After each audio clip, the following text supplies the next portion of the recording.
Hi, everyone. Welcome back to Scholar Scoop. I'm Steve Loflin.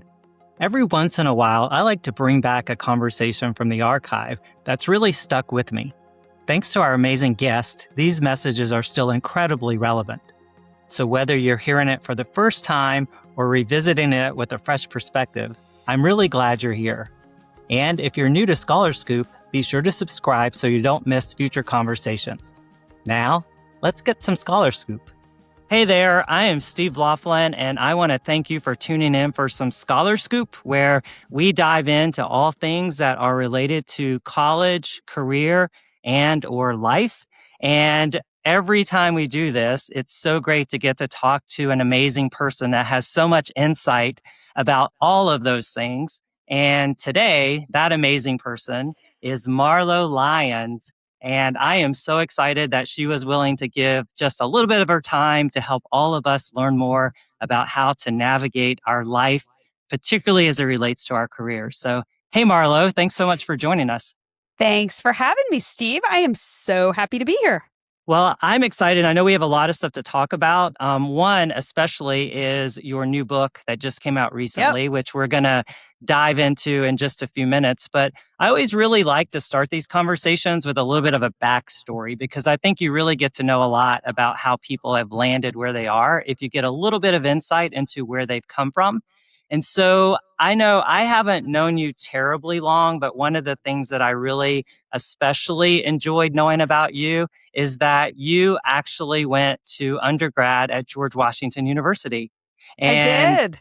I love that. And we even were there, I think, for a At the minute same or time. two Yeah. at the same Yeah. time, which is really good. Overlapped. Too funny. Yeah. So even though we didn't meet then, I'm so glad that we've met now, which is amazing. So just maybe tell us just for a couple of minutes about your college decision process. Like, what was it like for you to think about that? And how did you end up at GW anyway? I think deciding college for an 18-year-old is really hard. And for me, I didn't really know. I didn't have a lot of exposure to college. My father went to college. My parents went to University of Florida, right? And so, my father was like, oh, well, let's look at a bunch of different schools. And so we did, but I didn't really tour a lot of college campuses. So my father said to me, hey, you're not going to have a car at school. Look at city schools because you're not going to have a car, period. And so I was like, all right. So he said, well, why don't you apply to GW? I'm like, okay. I mean, it's kind of how I think a lot of us are very influenced by our parents at that age, right? So I had no idea what to do or where to go. And I got into GW, and just as I'm unloading my dad's van, we're unloading it, I was waitlisted at U Michigan, and I got in. My mother got the letter in the mail literally as we're unloading at GW. And my father just looked at me. He's like, what do you want to do? And I said, well, we're already here and I already kind of have my bed and I already put my comforter on. So I guess I'll stay here. And it was a great experience. I'm very lucky that I went to GW. Same with major. I had no idea what to major in, but political communication was like the big thing back then. You had to apply to get into it. And I applied to get into it and I got in and I thought, great, I'm going to do political communication. But here's the thing, political communication were for people who wanted to work on the Hill or work on political campaigns. And I had no interest in that. So I basically was making decisions based on what my parents thought was best for me. And I think that's what most kids do. But there is another way, right? There are other ways to make those decisions. And so hence the book. So Yeah, well, I think a lot of students do rely on their parents or potentially mentors or high school counselors to give them some perspective. But is it fair to say that when you arrived at college and you were excited to be there, even though you had two options at the last minute, did you feel like you knew what your career was going to be the very day that you showed up there? no idea. Had absolutely no idea.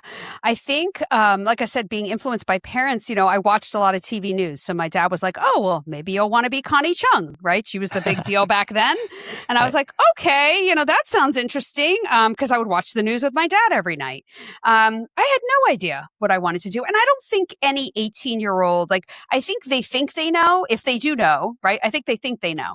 I think it's very few 18-year-olds know what they want to do for the rest of their life. And even if they make a choice, they can always change later, right? But Right. I don't think many people know at 18, like, hey, what do I want to do? And what do I want to do that's going to be fulfilling, not just a Yep. job and a paycheck, right? Yep. I think it's also like I've talked to several people lately, ironically, that have told me these stories about how their parents or families had imposed so much about what they were going to do. And in one case, the story revolved around the fact that they were only going to pay for her college if she chose to major in a science, even though she had no interest in the science. And I think it's something that, I think parents mean well a lot of times in these conversations, but you sort of have to think about what's your journey and your path as an individual human, right? And not necessarily try to do things to fill your parents, voids or Yeah. whatever. Um, Yeah. And I think that's really hard because if your parents are paying for your college and they're demanding that you major in a certain thing, do know that your major does not dictate what you do with your career. You can always intern in other things. You can always, branch out with your electives into other things. And then when you get out of college, you can go into whatever you want. I think with parents, the big thing is though, being able to explain to them very clearly with evidence that you know what you want to do. And because I talk to a lot of students and they're like, my parents want me to go to law school. I don't want to go. My parents want me to go to med school. I don't want to go. I've worked at a law firm. I hate it. Right.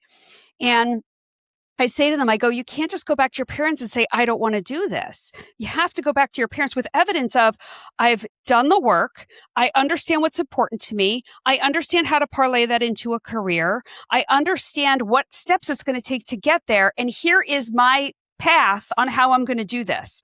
I think most parents would be pretty open to that, even those that are like, you must do this. Because you're showing that you've actually thought about it and you're not just saying, I don't want to. There's a difference.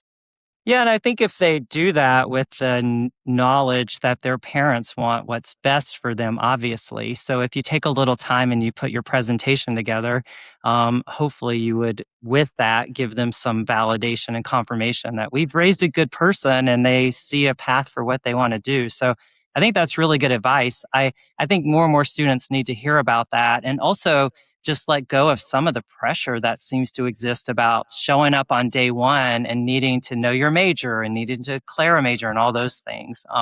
Because it's not necessary to do it immediately, really. It's not. And if you really don't know through those 4 years, that's what the 4 years is about, right? It's about being intentional and really trying to figure out who am I? Who am I? And what do I want? Those are really hard questions to answer, right? At 18. So, who am I? What do I want? And really trying to figure out through internships and through talking to people, what would really interest me? What will fulfill me? And not having all the answers on day one. It's not necessary. Look, there are majors for people who still don't have the answers by year 4, and that's communications, right? Or business, or these broader things that will give you some exposure. But those internships and talking to people, when I say talking to people who work in different careers and understanding the ins and outs and seeing if it lights you on fire, that's what will help you figure it out. But you don't have to have the answers on day one. Yeah, and I know a lot of students now come out of high school and they talk about things that they're passionate about, right? I'm so passionate about this and I need to find a job that I'm passionate about.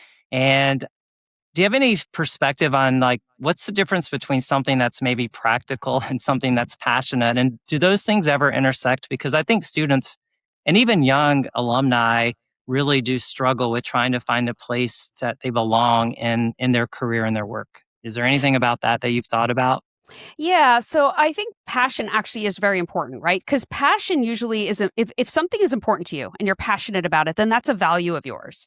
So, for example, art really important to me. I love doing watercolor painting, and I'm quite good at it, right? I've been taking lessons since I was about 6 years old, so I love doing it. But another one of my values is security.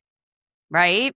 And so I'm not going to be an artist because I've looked at all of my values and I realize another big one is security. And for me, security is defined as having a paycheck or having money coming in, right? So it's not just, yes, you can have the passion, but then look at that passion in relation to all your other values, right? And that will help you decide, can that passion be a career? Is there something I could do in that career? Now, I could have taken art and maybe gone into graphic design, which by the way is being replaced mostly by AI at this point and will be in the future. I could have gone into maybe art history. That didn't interest me as much. That wasn't a passion of mine. I have a friend who's a curator at the Met, could have done something like that. No, that didn't really interest me either at the time. So really look at all the careers that would fit within that passion and look at all your other values to say, hey, can I do those? Are those interesting to me? So I think passions are super important and you should not ignore them and say that they are, oh, that's just a passion. I'll do that on the side. Right. You got to actually Yep. consider it. I think that's really good for everyone to think about. And, I think there's so many things that you can do every day that can revolve around your passion. And sometimes, and I know this is true for a lot of people, that what you're truly passionate about are the things that you take on in your off time and you put a lot more effort into kind of Mm-hmm. your free time and the ways that you spend your days off and whatnot as well. So there are lots of ways to kind of map out your life. But your career obviously takes up a whole lot of time of your existence, right? So you want to do something that you enjoy and something that you feel good about. So I know, so back to the Connie Chung thing, the way I understand it is that you did end up moving down that path a little bit, right? Like you went through your college experience and you were in DC and you didn't see yourself on the Hill or doing some of the things that were related to your major. But you had that seed planted about being a news broadcaster I person. did. Is that right? I did. And I took some courses, right? So in political communication, there were journalism courses and I took those and I really liked it. I loved the production and stuff like that. So I actually became a TV news reporter. So I lived in 5 states. I lived in Oregon, Indiana, Ohio, Connecticut, and Oklahoma City. Or Oklahoma. And I was a TV news reporter. And my last job, I was an investigative reporter, which I absolutely Oh, loved. wow. Okay. But something happened in the middle that changed course. So I actually got fired in Dayton, Ohio. So my contract was up. And I was let go. And I was let go because I will tell you, it had nothing to do with my actual performance. My performance was great, but my attitude was not great. And it wasn't great because I was unengaged probably about 6 months before. And so I was sad. I was depressed. And it was long before emotional intelligence where people ask you, what's going on? Are you okay? Right. And so it showed up as anger and it showed up as frustration and it showed up as a lot of things it shouldn't have showed up in as work. And then I worked for a boss who didn't really have the tools either to ask those questions. And so I got fired and I looked at myself and not only did I fix that, of course, I worked very hard on the internal stuff. But I looked at it and I said, the internet's starting. Now, the internet had been around, but is now becoming commercially available, right? And I was like, oh my God, people aren't going to need to watch TV news anymore. So what am I going to do? So I decided, and I started looking around for like PR jobs and other types of writing jobs. Couldn't find anything where I didn't have to start over again. And I didn't want to start over. So I decided I was going to get back in to get out. So I got back in Connecticut and then I moved to Oklahoma City as an investigative reporter. And then I worked to get out and I went to law school at night. But I did that as a backup. I know this sounds crazy to go to 3 years of law school as a backup, but that's what I did. I didn't actually want to be a lawyer. I would not recommend that necessarily. I mean, I learned a lot, so it was great, but very expensive venture. Right. For a backup. Yeah. Yep. So. But a lot of lessons in that. And I think, sometimes even just by going to law school and even knowing you don't necessarily want to do that, you learned a lot, I'm sure, that has brought a lot of value to all of your other life experiences in some way. And so I think you do have to package everything up as a learning experience. And so many people that you meet who are willing to be as vulnerable as you just were in that conversation really do realize that sometimes when something goes wrong in a role or a job, that's really opening the door for potentially what can be the best thing ever for you. And Every so time. it just is something that's hard in the moment to really kind of grasp. But I think, I have so many examples of people who just feel like their life is where it is because of things that actually didn't work out, and I think that's just something you have to think about and not, over dwell on it, but learn from it, just like your story where you Yeah. learn from that, right? You do. And I also think you need to really think about like what are you doing that you're passionate about and what you're really gives you energy, because when I was a TV news reporter, I would actually hold courses for college kids literally at like the community center to teach them how to get into broadcast journalism. So back in the day, I was already coaching, I was already teaching, I was already facilitating, right? Didn't lean into it. I just kind of did it for fun, made a little bit of extra cash, but it was more fun. But if you look at the career trajectory that I've had, look at where I ended, right? I'm a career executive and team coach. So it's like, look at that, right? Like, so you have to kind of lean into those moments of what you're gravitating towards. Well, plus, like, I think something in that scenario that I talk to college students about all the time is that now that you've arrived at college and you've been successful in your college experience, you're now in that space an expert. And you can take what you know how to do and being a good student and go back to your high school and talk to high school students about what I've learned because I've had the experience now that might help you. Make it a little easier or do something in a way that you don't have to jump through as many hoops. And I think all of us in our lives have accomplished things. If you really step back, you're like, I could take this to a community center and actually share it with other people. And it could be the very thing that puts them on a path that changes their life in some way that you wouldn't have ever imagined. So, always good to remember that. And I'm glad that you brought that up. Giving That's really back. good. Yeah, Giving giving back's back. really important. It feels good too, right? Like when you're helping others achieve what they want to achieve, like it just feels good. There's something good about it's like giving the gift instead of receiving, right? Right, which is always a good. Although I like getting gifts. I I mean, do too. yeah, Yeah. but it is Especially if nice it's a to like good give them. gift. Right, right. And then if it's not, what do you do if it's not a good gift though? Yeah, I don't know. Usually I keep it for a while. I try not to repurpose things too much. But usually Yeah, it sits in my yeah. closet for a long time, and then I don't know. At some point I'll do a clean out and a donation. You always know when you got to take something for a white elephant gift party. And you're like, oh, I know the perfect thing, which is someone else's gift, right? That's the the Exactly. ultimate Exactly. regifting. Ultimate regifting. Well, I think one of the gifts that you've given now is a really great book that you've Yes. written. And Hmm. so I want to talk about this a little bit because I hope that as people are tuning in this to get some scholar scoop about things that are going to help them, um, your willingness to kind of put together what is essentially a playbook on how to find your way to a career that will be fulfilling and something that you can be really proud of. And as far as I can tell, there hasn't really been anything like this that has existed. And you and I have talked about it before. I think there are resources on college campuses for students. I want to talk about that for just a second. But here, I'm just going to hold this up for everyone to Yeah, I got one see, here too. and then Woo!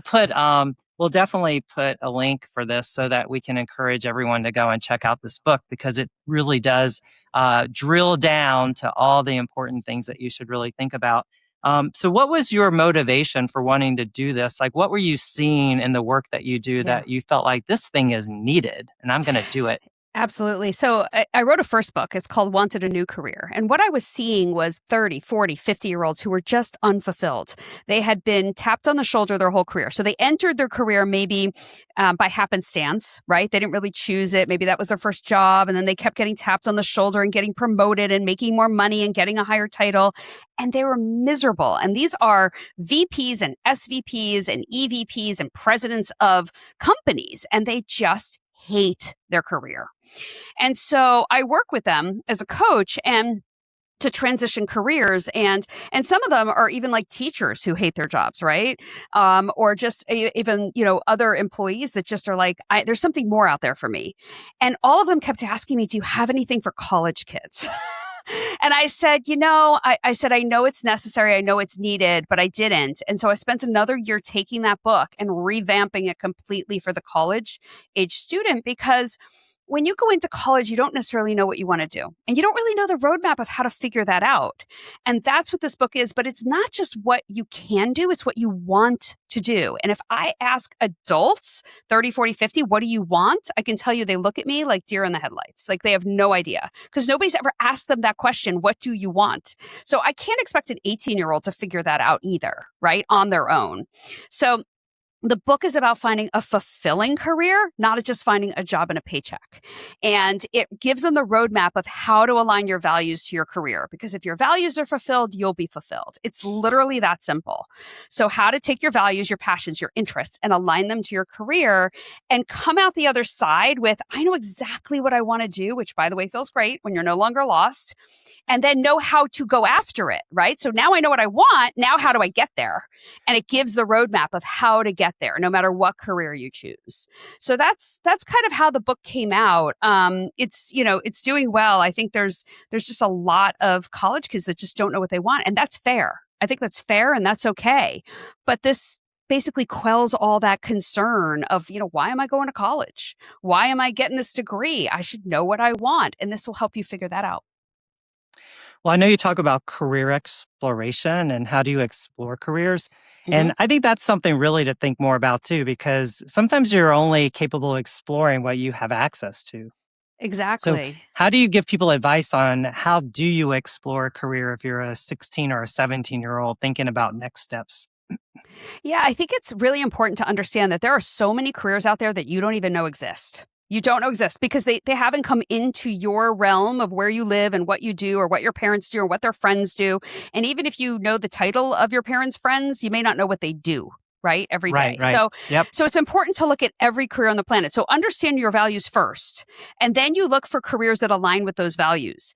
And you're looking at every single career on the planet. And I recommend using the Bureau of Labor Statistics website. It does not have everything by any means, but it does have pretty much everything. It's missing some careers that I'm aware of, but it has mostly everything. And then once you see something that makes you go, that's interesting. I want to learn more about that. That's it. Not, that's interesting. I could never do that. I'm not smart enough. I don't have enough money. My parents didn't do that before. Nobody in my family's done that. Those are all limiting beliefs. Just, that's interesting. I want to learn more about that. Once you have that, then write that career down. Just write them down and go through the whole list and write down all the careers that interest you. And you will be surprised. People have wide interests. It could be veterinarian all the way down to I want to work in tech and in IT, right? It could be anything. Then from there, you dig deeper. You do your research. All college kids know how to research. They came through high school. They had to write research papers. So you do your research online. You know how to use Google. Honestly, use AI. What careers align with all of my values, right? There's another way to search for all different types of careers, but also use AI. Go in and say, what is this career? What does it do? And what are my day-to-day responsibilities as an entry-level person in this career? And understand it deeper. If it still interests you, keep it on the list. If it doesn't interest you anymore, cross it out. Then from there, the most important is to talk to people, because I can promise you being a lawyer on TV is not the same as being a lawyer in reality. I promise you that. And so if you think you want to go into marketing, you got to talk to people in marketing.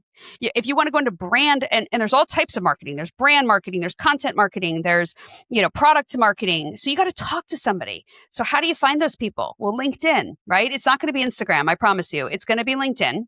So you set up a LinkedIn profile, even if you have nothing on it yet, and you reach out to people and say, hey, I've been doing some research on product marketing. I think this is something I'm interested in. I am a college student at whatever school, and I was wondering if you could give me 15 minutes of your time so I could pick your brain. I have never seen anybody reject a college student for that conversation. Now, they reject adults because they know you want a job, right? In this case, you're doing exploratory, and who doesn't want to help you? And honestly, if they don't take that email and they don't want to help you, they're not the person to talk to anyway, because they're probably miserable in their career.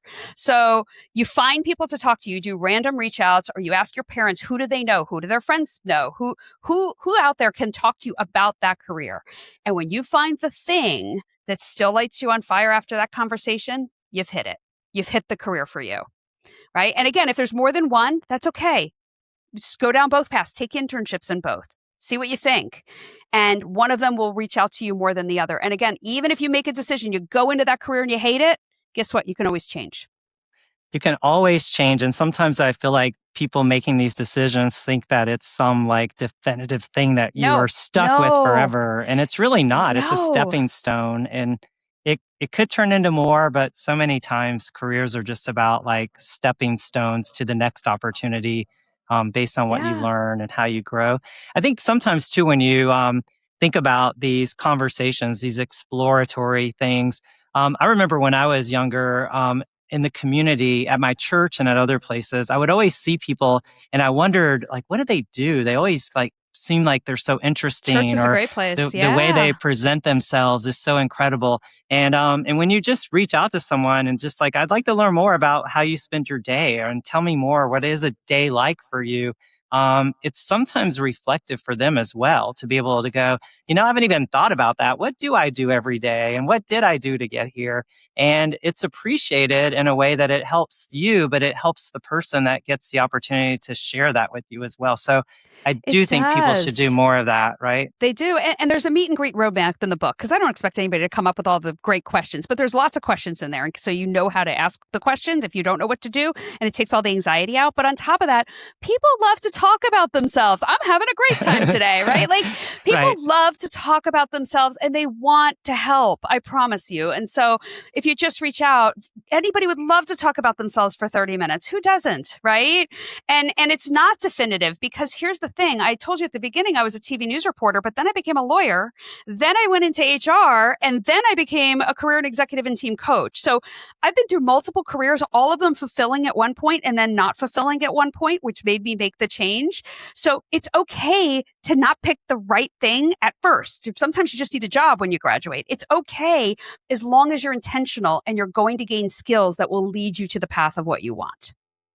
Well, we're going to come back to fulfilling in just a second because it is something that I think about. And I think sometimes people have trouble even realizing or acknowledging when they're not fulfilled. So I want to talk about that for a minute. But before we jump to that, it kind of a little bit aligns with what we're just talking about with internships. And I think, it's sort of the next step. You can do an informational interview and just get to know somebody and learn about what they do. It seems to me like there's been this wall that's been created that leads people to think that an internship experience is something that should happen starting your junior year of college. No, no, And no. I Freshman think year. that is very much mythical that needs to be addressed. And so what's your take on internships, and like, is it ever too early to find No. yourself an internship? It's never too early. High school. High school is a great time to find internships. There's lots of public things you can do in high school to try things out. And absolutely, high school. If you want to try different things and start exploring, go for it. Now, if you want to wait till you get to college, freshman year, your freshman summer, and if you are not, if they want juniors or seniors in their advertisements or whatever, that's fine. You have parents, right? You have parents who have friends. You have friends who have friends. You have synagogues. You have churches. You have, mosques. You have community Boys centers. and girls You have clubs, have all kinds. community centers. You have nonprofits. You have all sorts of things that you can go and intern at. It does not have to be paid. So it does not matter. It's about the skills that you gain and the experience that you gain working in a working setting in something you want to be doing, being intentional about that, right? So go and get that work experience no matter where it is. And it needs to start freshman year because you need to build that resume. Because here's the kicker. If you get to junior year with no work experience on your resume at all, you will not get the internship in the field that you want because you have no work experience at all.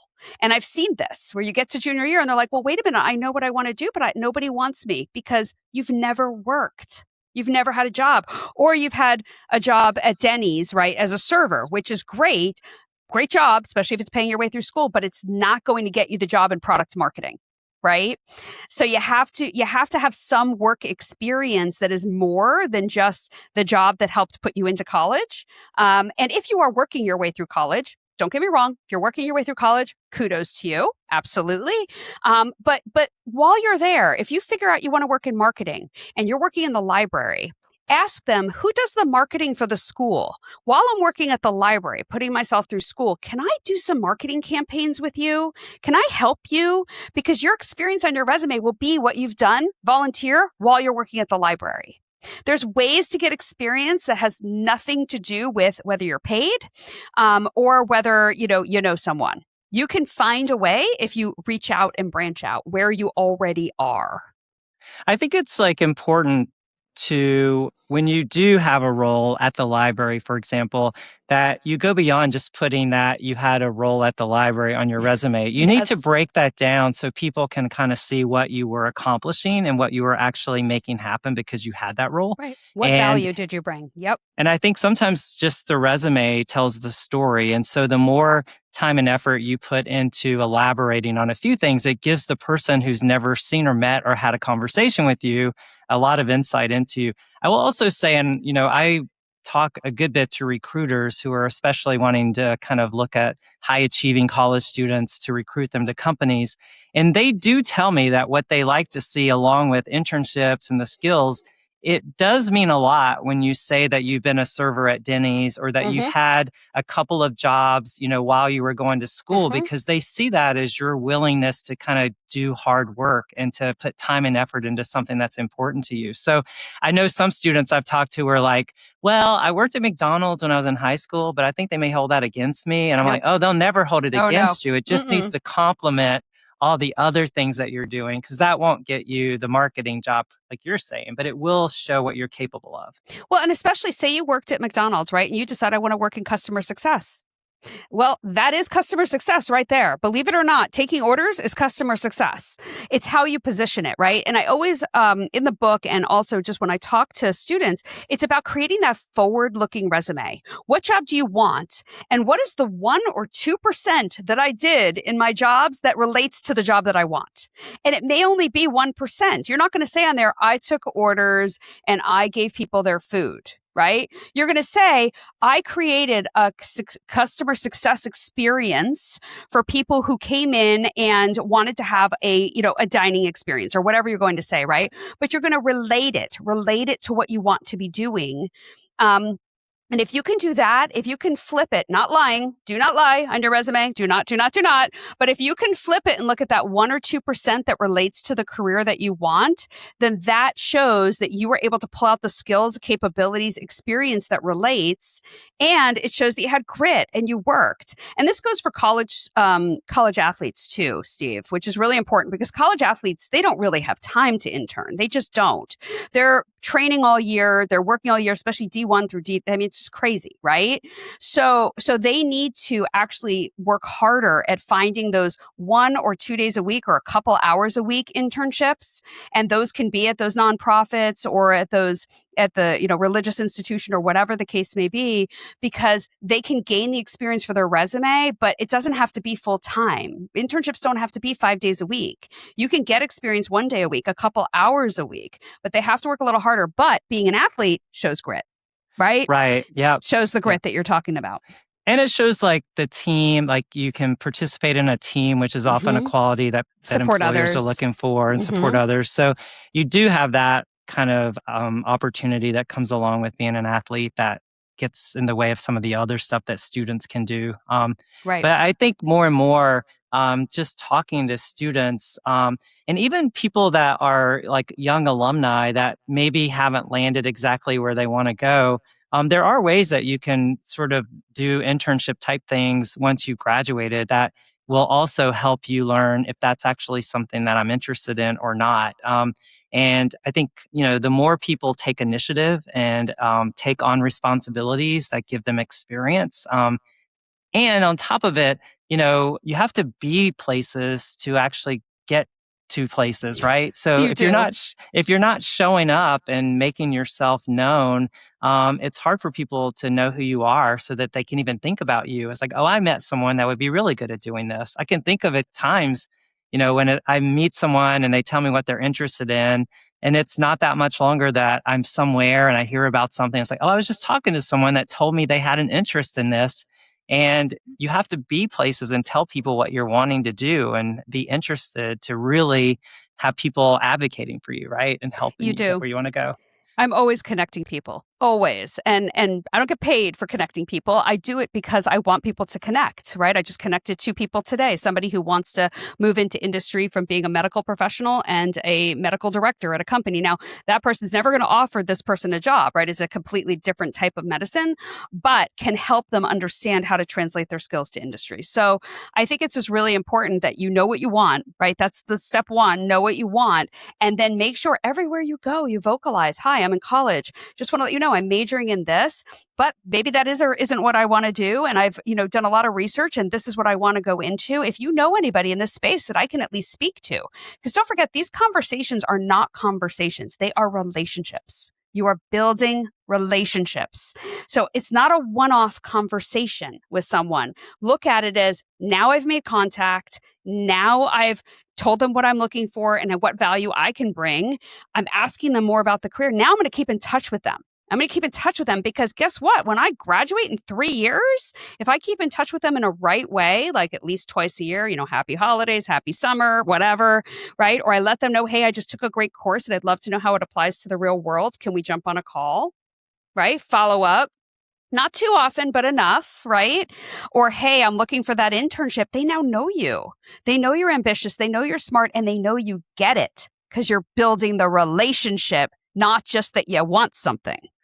Right. I think everyone likes to feel like that it's a good relationship that's been developed over time and it's not so transactional. Like it's not, oh, I met you and now because I met you, you should give me a job. You know what I mean? I do know people that take that approach and it's really hard sometimes to get them to see the error of their ways. It's like, do you see what just happened there? But but I think at some point, the more people can just think about being strategic in all of this, which is where, I think your book gives a lot of significant substantive, I guess, advice and direction for how to really do that. So I really do want to encourage everyone that we've been talking to pick this up. And I think it would make a really big difference. I know we're winding down and out of time, and I don't want to take up too much of your time. But one of the things that I really think a lot about, because I hear this often, is like, how do I know if I'm fulfilled by my job? And how do I really know if it's what I want to be doing for very much longer or for the rest of my life? And I don't know about you, but I have parents that when they were in a role, that was it. They were going to do it for life. And I don't think fulfilling was ever in the equation for how they discerned. But I know you even mentioned that, on the cover of your book, right? Your whole thing is the definitive playbook for landing your first job in a fulfilling career. But you did say that your first job may not be the fulfillingness aspect of it. But how do you know what is fulfilling? What's your definition of that? So what I say to people is there's content, there's satisfied, there's fulfilling, right? Content is like, yeah, everything's going well in my life. I'm okay. Everything's good, right? Satisfied is, yeah, that feels good. That's nice. It's almost like buying a purse. Oh, I really love it for a minute. Right? Fulfilling is long lasting, right? It's much longer than those. And there's something about fulfilling that gives you this ultimate peace. It's this peace and glorious happiness. I can't, it's almost like it's more of a feeling than it is a thing. So when I wake up every morning, do I have work to do? Yes. Do I have things going on? Yes. But am I stressed? No. Am I on a treadmill? No. Do I feel, I don't want to work on that? No. Because I align all of my work to my values, right? Which means if values are fulfilled, I'll be fulfilled. So let me give you an example. So when I had a friend reach out to me and say, hey, you want to grab a meal? Sure. And I said, sure, let's grab breakfast. So we put it down on the calendar and I instantly felt something in my body. And I was like, what's going on with this? I really want to see this friend. What's happening? And the next day it still bothered me. And I was like, what is going on? And I thought about it. I'm like, you know something? I was too busy trying to figure out how am I going to get my workout in? How am I going to go through my morning routine? Because if I'm going to have breakfast, that kind of ruins my whole morning routine, which is get up early, work out, get my kids off to school. And then I like to sit in the infrared spa for a half hour and read a book, just a plain old nothing learning book. It's just fun fiction, right? And then I like to shower. And then I like to sit down and start my writing for HBR or whatever I'm doing, coaching, whatnot. So it was going to ruin my whole morning routine. And I realized that. And there's a reason why I don't take meetings generally before 11, because I like my morning routine. It sets me up for the whole day. And it was bothering me. And it was bothering me. And it was bothering me. It wasn't like in my head all day, but I could feel it. It was bothering me. So I emailed a friend and I said, hey, I'm so sorry. Any chance we could move it to lunch? And he said, oh, yeah, absolutely. So we moved it to lunch, same place, right? Breakfast place for lunch, right? Instantly, I was better. Instantly, boom, right? That's what fulfilling is, aligning everything to your values and what's important to you, because instantly I felt at peace again. There was nothing swirling in my brain. There was nothing tension. There was nothing going on. So fulfilling is this long lasting, almost glorious feeling that most people do not have because they don't know how to find it. And they don't know how to look at their values and look inside, which is the hardest thing you'll ever do. Look inside. Don't look out. Don't look for external validation or external things. Look inside. And you will find it and you will feel it. And once you feel it, and I had never felt it, I know all my life I was content, satisfied, happy. But when I went out on my own in coaching, I felt it. And I was like, oh my God, I found it. It's there. And it's so different than anything else. So I promise you, when you find it, you'll know. Because it is very different than content, satisfied, or being on that treadmill. And if you read the book, you'll be able to find that fulfilling career because I lead you down that road. It's not just about a job and a paycheck. And that's not what Gen Z wants. And it's not what anybody should want, quite frankly. I just think Gen Z is smarter than the rest of us. They figured it out, right? Yeah. Well, and I think the kind of, I guess the story of this Scholar Scoop conversation is that because of your fulfillment and the fact that you found your place in a fulfilling, arena, now so many other people are getting to benefit from the fact that you are fulfilled. So I really appreciate you taking some time to talk with us today and to give us some really good insight on how to navigate a career and finding a fulfilling career, whether you are in high school or college or even on your way out and into the real world. There's just so many things that you can keep doing to keep finding that place that's going to be right for you. So thank you for being a part of this conversation, and congratulations on the book. And we'll do everything that we can to get everyone we can to read it, because I think it's a great resource. Thanks so much, Steve. It's been a pleasure being here. I love chatting with you. You ask great questions. So thank you so much for having me. Thanks so much for listening. I hope this conversation gave you something to think about, or maybe reminded you of something you needed to hear right now. If this episode resonated with you, I'd encourage you to share it with someone who might benefit from it as well. Those connections really matter. As always, thanks for being a part of this community. I'll see you back here for more Scholar Scoop real soon.